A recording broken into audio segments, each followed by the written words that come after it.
Bienvenido a La Voz de Argo, episodio 1. Hola, ¿cómo están? Estoy muy emocionada de estar con ustedes el día de hoy. Soy Pilar Ávila y no saben el placer que tengo el día de hoy de presentarles y estar junto con ustedes en nuestro primer podcast en La Voz de Argo. Y quiero darle la bienvenida y muy agradecida y muy feliz de tener a nuestra invitada especial. Les voy a platicar un poquito de todo su brief antes de dar su nombre. Psicoterapeuta corporal humanista, instructora de yoga, masaje y terapia ayurvédica, lectura corporal y numerología tántrica. Betsabeth Aguilar, ¿cómo estás? Hola, bien, encantada. Gracias. No, de verdad, muchísimas gracias por estar aquí. Y bueno, ahorita vamos a aprender muchísimos temas súper interesantes. El día de hoy vamos a hablar de un tema que es ¿por qué repetimos patrones generacionales, ¿ok?, que no tienen que ver con nuestra lógica?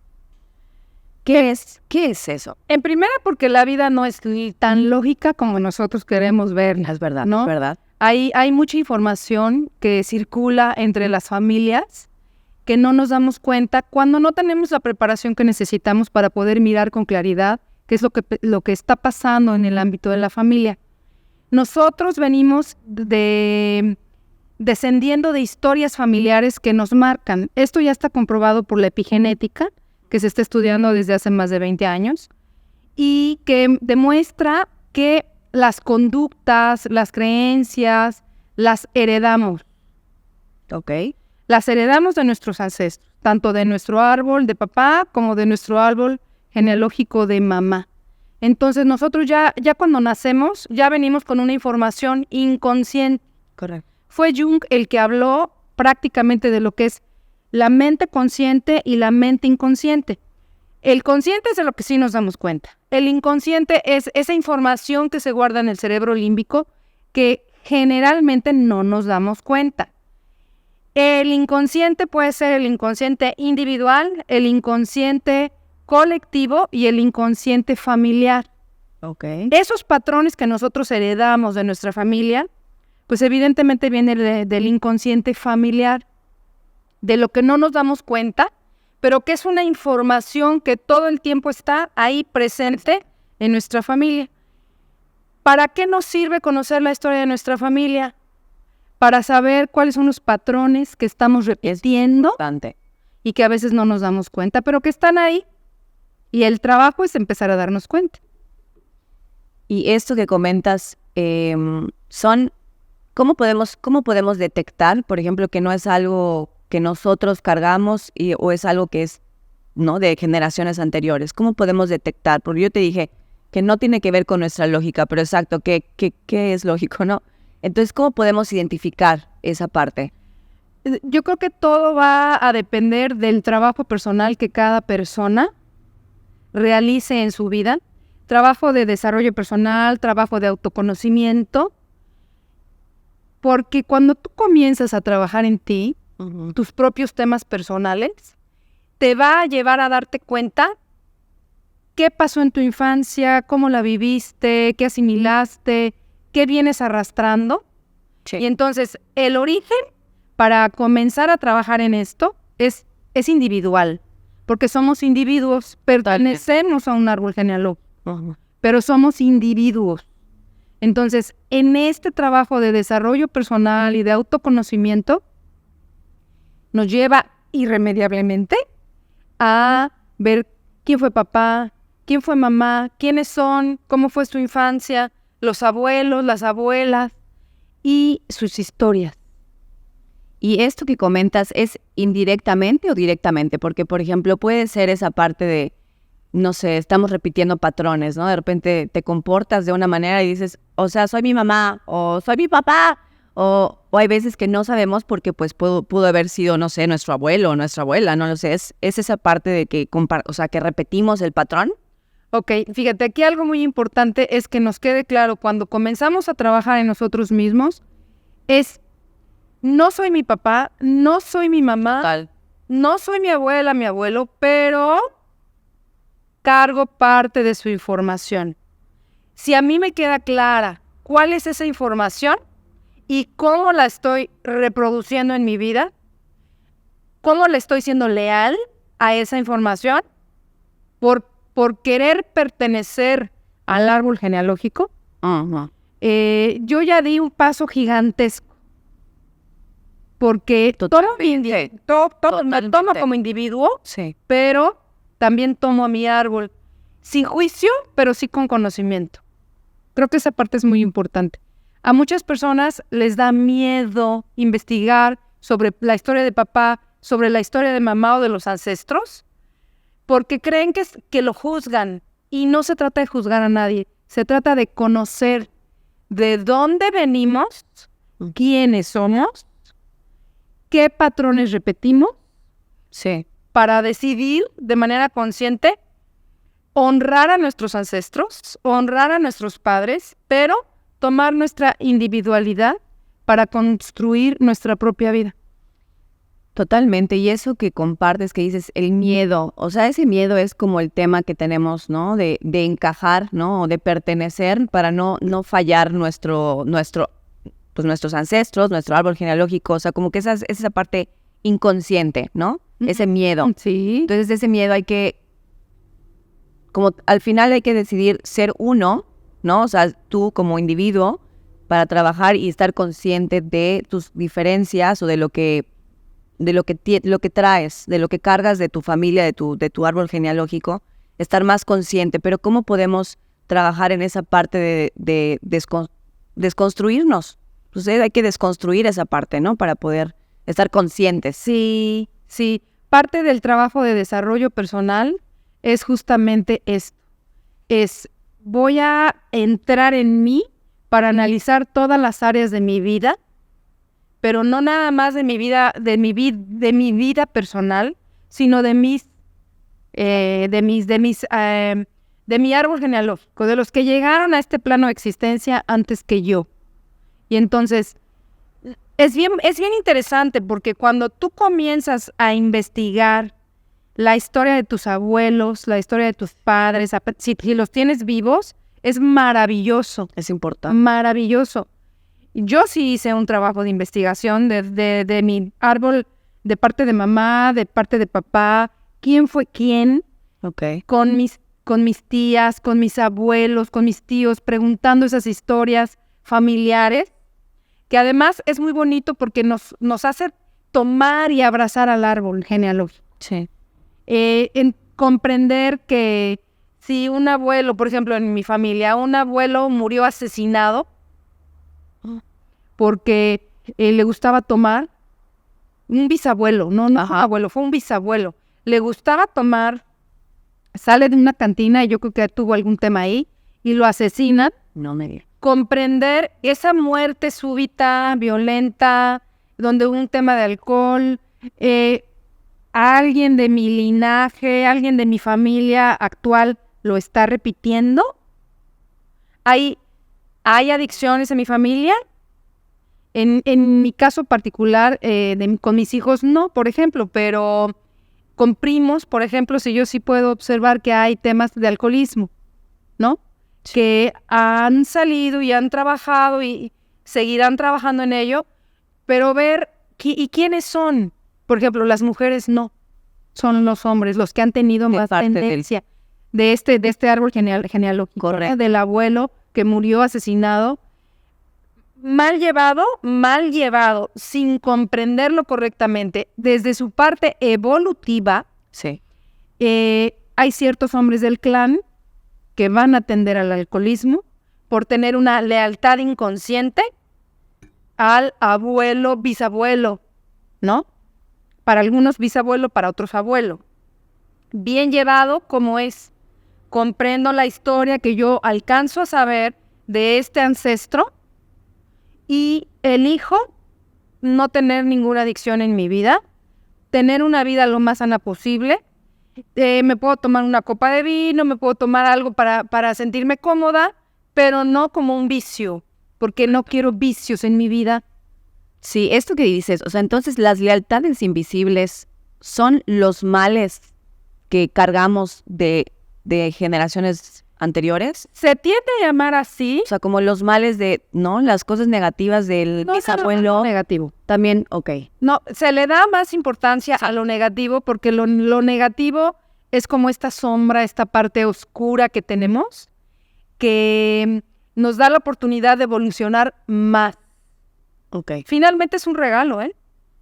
O sea, Son pruebas, ¿no? claro, es un regalo, porque si yo Tú dices, yo elijo. yo elijo, exacto. Yo elijo. Si yo me doy cuenta de que tuve un bisabuelo que murió de esta manera, etcétera, y lo cambio por algo positivo y digo, Totalmente. lo que te estaba comentando, yo voy a tomar una copa de vino, voy a estar contenta, relajada, tranquila, pero yo no voy a repetir el alcoholismo del bisabuelo. Se vuelve en algo positivo y me vuelvo cada vez más sana, me divierto, me la paso bien, tengo una vida humana, pero no caigo en una adicción. Claro, pero ahí ya estás más consciente, ¿no? O sea, yo pensando, no sé, los chavitos, ¿no? De repente dices, oye, empieza la fiesta, ¿no? Empiezan como que a tratar de encajar en este mundo, ¿no? De las, pues no adolescentes, porque ya más grandes, ¿no? Que ya digas, que pues la fiesta, el antro, que empiecen a tomar y todo esto, que traigan esta descendencia, ¿no? Del abuelo, el bisabuelo, porque pues todo es lo que cargamos, pues se pueden volver más propensos Es correcto. a entrar en algo que no les corresponde, ¿no? Sí les corresponde, Bueno, porque es su herencia genética. total. Creemos que, por ejemplo, los temas de alcoholismo, creemos que solamente vamos a heredar el patrón o ser leal a nuestros, en este caso, abuelos o quien haya sido, padres, etcétera, si somos alcohólicos, pero no. Ya está muy comprobado que si nosotros tuvimos de nuestros ancestros vicios heredados, no nada más tendría que ser el alcoholismo. Claro, hay Oral, puede ser el tabaquismo, puede ser la comer compulsivamente, la adicción al azúcar. O sea, probablemente no tenemos la adicción al alcohol, pero buscamos otro tipo de adicción. otro tipo de adicción. Porque venimos de ancestros adictos. Que por eso es tan importante conocer las historias de ellos. Porque a través de sus historias nosotros comenzamos a sanar en nosotros. Total. Si ya traemos alguna adicción, puede ser adicción al sexo inclusive. O sea, cualquier tipo de adicción. Entonces, si yo vengo de un árbol genealógico con adicciones, voy a estar muy atenta, muy alerta en darme cuenta si yo tengo una adicción a workaholic, por ejemplo, ¿no? Okay. Es otra. Sí, pues sí, es Entonces, otra adicción. Buscar tener una vida lo más equilibrada posible para no caer en adicciones.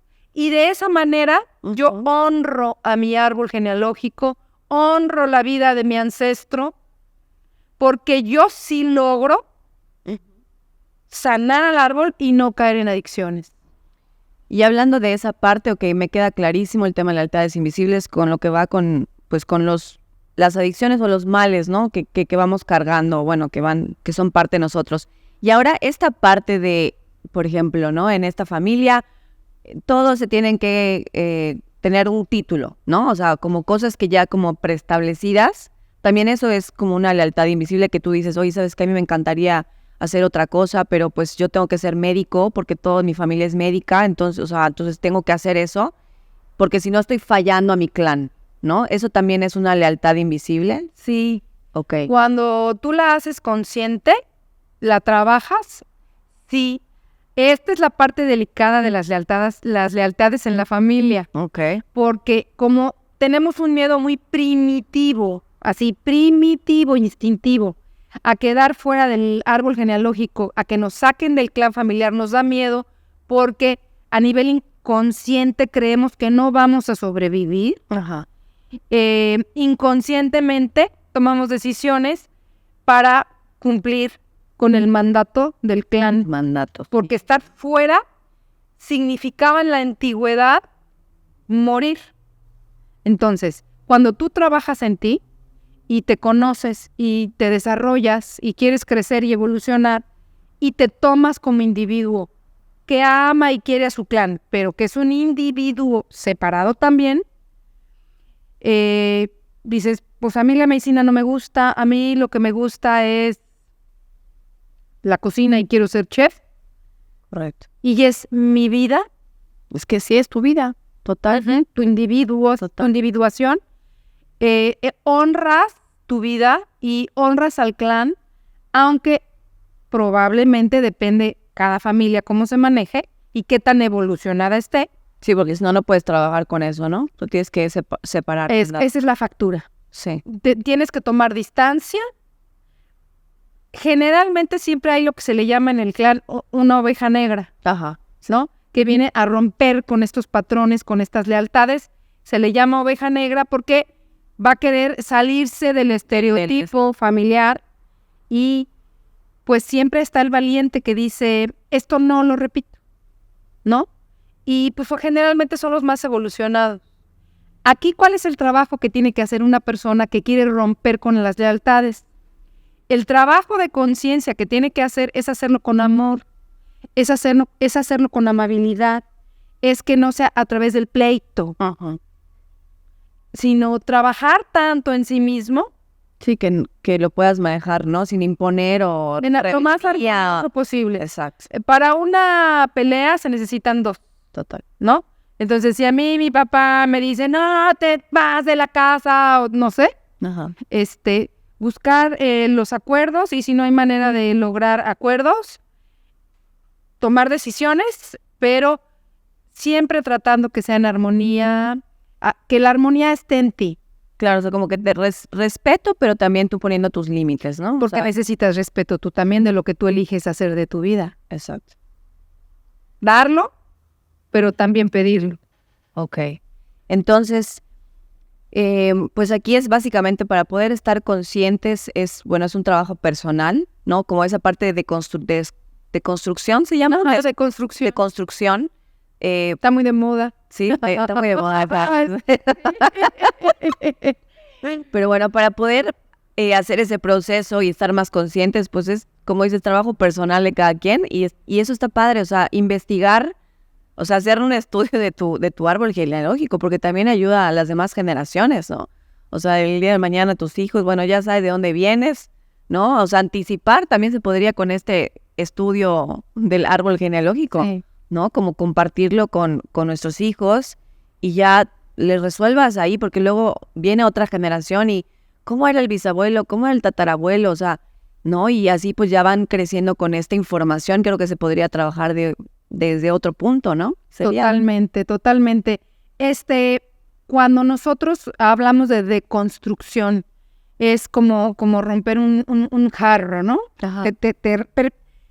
Permitámonos rompernos, que no nos dé tanto miedo rompernos. Uh-huh. Cuando nosotros nos quebramos, que si no lo hacemos a voluntad, la vida va a llegar y nos va a empujar a que lo hagamos, sí o sí, no hay manera de que no sea, porque la vida es evolutiva, la vida quiere que crezcamos. Entonces, cuando tú de inicio dices, me voy a permitir romperme, generalmente se da en crisis, ¿no? Sí. Entonces, crisis que significa crecimiento. Total, y crecimiento. Cuando lo asimilamos así y digo, me rompo, lo acepto, hay alguna frase muy bella que a mí me gusta mucho que dice, te rompes para que pueda entrar la luz. Ok. Entonces, sí es a través muchas veces del dolor o de los duelos o de las crisis, aceptando que nos vamos a romper y elegimos rompernos para que entre la luz. Y la luz es este conocimiento de nuestros ancestros, de todo lo que ellos vivieron, que podemos mirar sin juicio, sin crítica y mirarlo con amor, sirva como la lección de aprendizaje más grande para el clan familiar. Total. Tanto las cosas que a ellos les costaron trabajo, como las cosas que hicieron tan maravillosamente, que también heredamos y que nos sirven como cimiento de vida para crecer, evolucionar e ir hacia adelante. Pero toda esta información no puede llegar si no aceptamos rompernos, quebrarnos y que entre la luz, que viene a través del conocimiento y del trabajo, porque si yo nada más quiero leer un libro y si yo nada más quiero escuchar un podcast, no. O sea, tengo que trabajar. Es un trabajo de vida. Sí. De vida. Sí. en donde un tiempo probablemente tú acudes a una terapia. Y dices, ya estuvo, ¿no? Y ya estuvo. No, es que acudes un tiempo, pero estás todo el tiempo trabajando y sigues trabajando porque no vas a vivir todo el tiempo en terapia. Así es. Hasta que llega otra crisis y a darle, a ver, ¿qué está pasando acá? Y voy de nuevo a reiniciar y a volver a romperme para que entre la luz y para que se vuelva a unir ese jarro, Sí. pero más hermoso, más bello, con esas heridas de guerra maravillosas. De hecho, de este tema, ¿no? Dicen, no, venimos a esta vida a vivirla, ¿no? A ser ser el protagonista de nuestra propia película, no a ser el doble de la película de otra persona. O sea, literal, Eso sería la lealtad. Sí, eso es este tema. Eso sería la lealtad. Serías el doble. Sí, Porque fue. estás repitiendo Sí. algo que no estás haciendo conciencia de ello, pero que no te deja ser tú.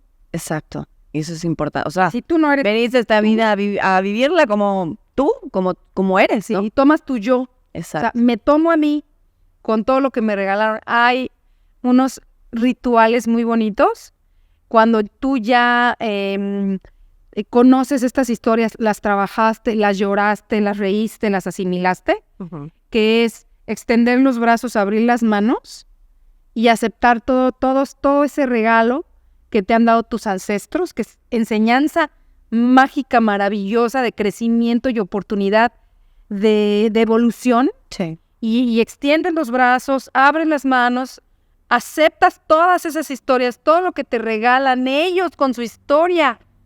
Lo aceptas, lo abrazas, lo integras, lo hablas con tus hijos, tu pareja, con tus hermanos, con todos los que estén todavía aquí en este plano de existencia, para que se siga trabajando y se siga trabajando. Una parte importante de las lealtades familiares es el guardar secretos. Desde esta mirada, nosotros a nivel familiar no debemos de guardar secretos.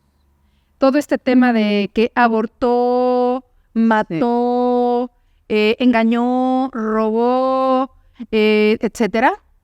Si no se habla, si no se dice, para entender el aprendizaje, Qué fuerte. se repite. Es como una maldición, digamos. Sí. Hay que hablarlo, hay que Soltarlo. desmenuzarlo, Exacto. tratar de entender por qué pasó hasta donde no sea posible. Claro. Y honrar a nuestros ancestros porque ellos hicieron lo que pudieron con las herramientas que ellos tuvieron, que no son las mismas que tenemos nosotros. No, yo creo que, no sé si ahorita porque es otra generación, pero yo creo que en la época de a lo mejor tatarabuelos, abuelos, o sea, que no había esta comunicación, no había esto de, oye, lo vi, le tomas la foto, o sea, no sé. O sea, ya antes habían, yo creo que, pues, muchos secretos, ¿no? No sé si en la actualidad. Todavía, Pili, Sí, todavía, ¿verdad? Bueno. todavía lo ves en todos los estratos socioeconómicos y culturales, Sí, es que... en todos. Hay un miedo tremendo, uno de los miedos más grandes comprobado. Hay dos miedos muy grandes. El miedo a ser feliz, increíblemente. Increíblemente todos creeríamos que no, Pero sí tiene sentido en lo que... hay mucho miedo a ser feliz y tiene que ver mucho con las lealtades familiares y miedo a decir la verdad, porque vivimos en una sociedad que no está preparada para la verdad. Tenemos que filtrar. Hay por ahí una película que se llama Sin Filtro, Ajá. que es muy interesante porque una chica se avienta a empezar a decirle, va con un brujo y le hace algo y ella decía, ¿verdad? Y se arma un caos. Ajá. Pero la parte interesante de la película, el mensaje valioso, es que si se arma un caos, se hace una crisis tremenda, porque pues dice las cosas sin ningún filtro, que pues también es difícil, Sí. pero se acomodan las cosas. Se acomodan las cosas. Desde mi punto de vista, el filtro tiene que ser el amor, el filtro tiene que ser la amabilidad, aprender a decir la verdad con amor y con amabilidad. Y sí se puede, sí se trabaja. Pero sí externar la verdad es muy importante para poder mejorar nuestras relaciones familiares. Sí. Y no guardar tanto secreto. Que yo sí te puedo decir que en todos los años que tengo de experiencia como psicoterapeuta, empezamos a indagar en el árbol genealógico y es impresionante cómo se repiten las historias de abortos, de infidelidades, las heridas de la infancia, como las heridas de la infancia que se trabaja mucho en psicoterapia, empiezas a ver que viene repitiéndose desde la mamá, desde el papá, desde los abuelos. Es impresionante. Y cuando pasa eso, ¿es porque no se han trabajado? Es correcto. Qué fuerte. Pues sí, porque así también ayudamos, o sea, a nosotros mismos y a las generaciones que vienen, ¿no? Porque lo que dices, el secreto que se quedó en esta generación o en la anterior va a salir, o sea, y al final, pues la verdad te ahorra mucho tiempo, es difícil, como dices, no tener, o sea, no tener ese filtro, o no, sin filtros, o sea, salir sin filtro con la verdad, pero al final, pues nos ahorra mucho tiempo, ¿no? En no decir la verdad y ocultar todas las cosas y salen después de no sé cuánto tiempo. Y veo. Y tardas pues en procesarlo, en mejorar como persona o pues pasarlo a otras generaciones. Es entendible, los secretos también, yo creo que de manera empática podemos comprender que es entendible que durante muchos años se haya decidido callar muchas cosas. Pero, por ejemplo, vamos a poner un ejemplo que sucede en muchísimas familias. Uh-huh. La herida de rechazo, desde cuando la mamá no se quiere embarazar y resulta que se embaraza y rechaza al bebé. Ajá. O rechaza el embarazo. Generalmente ella cree que rechaza al bebé. Ajá. Generalmente ninguna mamá rechaza al bebé. Son raras, ¿eh? Sí las puede haber por temas mentales. Okay. Pero en la mayoría de los casos no rechaza al bebé. Rechaza al proceso del embarazo, de lo que simbólicamente el embarazo representa en su vida. Uh-huh. ¿Ok? Pero sabemos y está muy comprobado que el bebé recibe el rechazo. Entonces, desde el vientre materno se forma la herida de rechazo. Cuando llegan a consultorio pacientes con herida de rechazo, que se ve inmediatamente en su tipo de cuerpo, porque yo soy corporal humanista, o sea, leo el cuerpo. Exacto. Y entonces inmediatamente, desde que entra el paciente a consultorio, yo ya vi, ya empecé a ver, no todas, pero ya empecé a ver cuáles son las heridas que trae reflejadas en su cuerpo. Y cuando entramos a trabajar en psicoterapia, resulta que efectivamente la mamá no se quería embarazar, y hay personas de su árbol genealógico que traen lo mismo, ¿no? Entonces ahí ya ves que son lealtades invisibles. Wow, qué fuerte. Si esta persona que empieza a trabajar en ella, reconociendo que mamá, por ejemplo, no lo rechazó a él, sino lo rechazó al embarazo, o tal vez sí lo rechazó, Claro. y a trabajar en ello, y a trabajar en el perdón, y etcétera, esta persona ya se hizo consciente de su herida de infancia. Te puedo asegurar que ya no lo va a repetir. Que cuando decide embarazarse, O sea, ya cuando lo asimiles, ya te cae el 20, ya estás Claro. consciente de qué fue lo que te pasó. ya no lo vas a repetir. Ya no. Ya vas a decir, yo sí voy a planear mi embarazo. Sí. O si ya lo repitió porque llegan a consulta ya con hijos que también rechazó, entonces empiezan a trabajar con los hijos de otra manera para sanar esa herida de rechazo, que generalmente permanece latente de manera inconsciente. Ok. Pero si se trabaja, como dices, se trabaja con esos hijos, esa parte de rechazo, ya la sanan, como dices, la sanan, las siguientes generaciones van a cargar, puede volver a aparecer La idea es que no, porque al momento Porque de ya que sé. tú le hablas con tus hijos y les platicas, Uh-huh. oye, mi amor, fíjate que yo era muy joven, por ejemplo, ¿no? Me embaracé a los 17 y no estaba preparada y rechacé el embarazo. Ahora me doy cuenta que no te quería rechazar a ti, pero no quería estar embarazada. Quiero decirte que hoy te amo, me doy cuenta que eres una bendición en mi vida, te amo, te acepto, te abrazo, Sí. pero viví esto, sí te rechacé, no estaba consciente, o cuando se embarazan de una violación, por ejemplo, ¿no? Ajá. Es difícil estar embarazada de un violador, Claro, lo que debe cargar él. ¿no? Entonces rechazan muchas veces al bebé, pero entonces, si ya lo trabajaron y además hablan con el hijo, con amor, con amabilidad, le cuentan su historia, lo abrazan. Si algo tienen que pedir perdón, pues piden perdón, ofrecen perdón mutuamente y se sana la relación. Como ya se sabe la verdad, es muy raro que el hijo enterado de toda la historia quiera seguir repitiéndola porque la ha sufrido también. Y si quiere seguir repitiéndola, obviamente tiene que trabajar muchísimo porque ya tiene la verdad. Claro, ya no hay vuelta atrás, ¿no? Y si no honra esa verdad, pues entonces ya tiene un problema mayor, tendrá que seguir trabajando. La verdad de la historia en esta vida es que venimos a trabajar. Sí. Así es, a deconstruir. Así es, a trabajar mucho. Sí, al trabajar. Y qué padre. Sí. Yo digo que es hermoso. Es lo mejor, es increíble. Que nos cuesta trabajo, ¿no? Pero cuando ya estás más consciente de que tiene que haber un trabajo personal para crecer como persona, para hacer mejor día a día y pues lograr todos tus objetivos y todo eso, pues son los miedos que dices, las lealtades, miedos. No, hay mil cosas que digo, cada cabeza es un mundo, ¿no? Pero hay que estar más. Aquí dices una frase muy interesante, lograr todos sus objetivos. A veces pasa, Pili, que en proceso terapéutico las personas cambian hasta sus objetivos. Sí, tienes razón. Cambian sus objetivos. Se empiezan a conocer tanto que empiezan a decir, a ver. O sea, yo ya me di cuenta de que yo me hice médico por la lealtad a mi papá y a mi abuelo. Y quería yo irme a hacer un máster de Y dice, y la verdad es que no quiero ser médico. Voy a seguir siendo médico porque ya tengo esto, ¿no? Una carrera hecha. Pero yo no quería, o sea, no es lo que yo elegí en su momento, claro, desde el alma, ¿no? Pero tampoco está mal. O sea, voy a seguir siendo médico, pero voy a ser fiel a mí también, ¿no? Sí, me encanta. Exacto. Siempre quise también ser chef.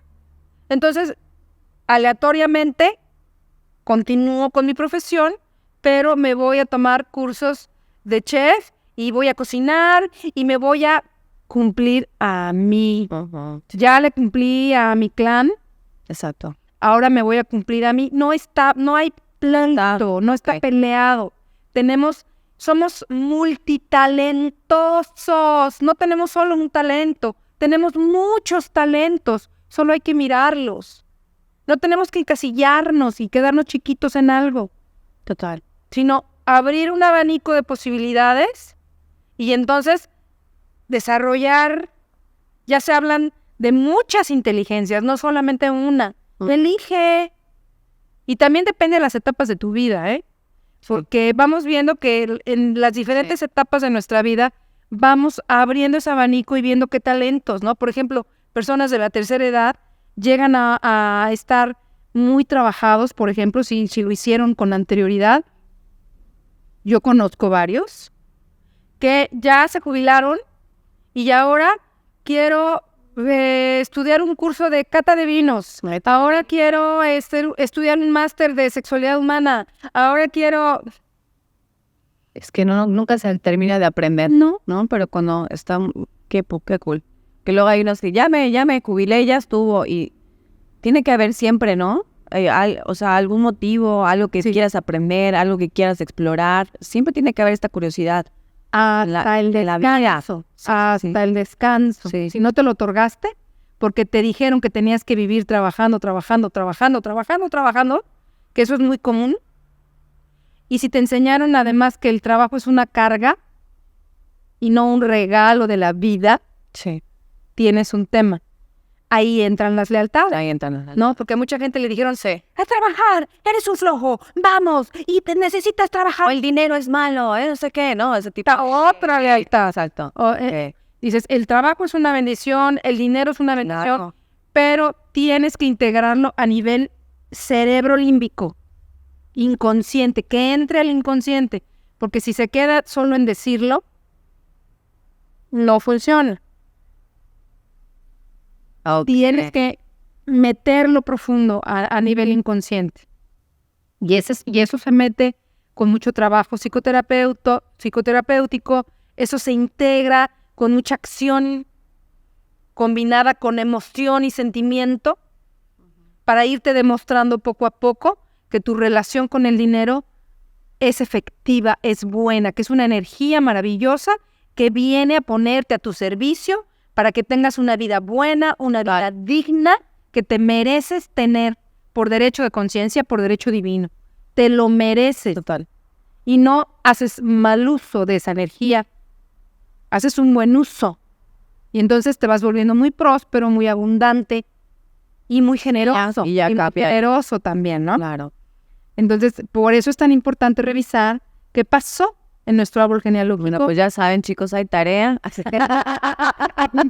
Apunten. Realmente, Betsa, mil gracias por esta plática que tuvimos en nuestro primer podcast, en La Voz de Argo. Y pues de verdad, lo que dijimos, yo me quedé con esa frase y con todo lo que dijiste ahorita, ¿no? Ser protagonistas de nuestra vida. Sí. O sea, venimos a esta vida a vivirla y no ser actor secundario, ser un doble de la vida de otra persona, vivir nuestra vida. Pero obviamente se necesita trabajo personal y decisión para hacer ese trabajo. Ya saben con quién, es lo máximo, es una experta de verdad. De verdad, mil gracias por estar aquí. Gracias. Porque ella está en la Ciudad de México, viaja por todos lados y ahorita está aquí en Mérida. Así que, gracias a Dios, pudimos tenerla aquí. Gracias. Muchísimas gracias, Betsa. Un Gracias. placer, de verdad. Bye. Muchas gracias. Nos estamos viendo. Bye.